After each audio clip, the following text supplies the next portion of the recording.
जुमे का खुतबा नमाज का हिस्सा होता है, तो अगर किसी वजह से खुतबे में शामिल होने से रह जाए इंसान, तो उसकी जुमे की नमाज हो जाएगी या उसे इमाम के सलाम फेरने के बाद ज़ोहर की अपनी नमाज पूरी करनी चाहिए?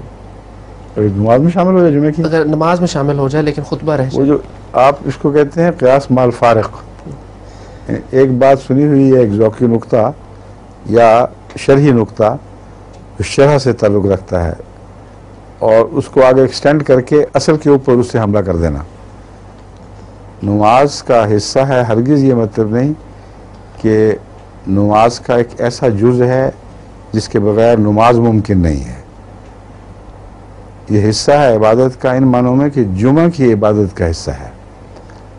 बस जुमे की इबादत नामुकम्मल रह जाएगी अगर खुतबे में शामिल नहीं होंगे। खुतबे की नमाज अपनी ज़ात में मुकम्मल होगी, उस पर इसका कोई बदअसर नहीं पड़ सकता।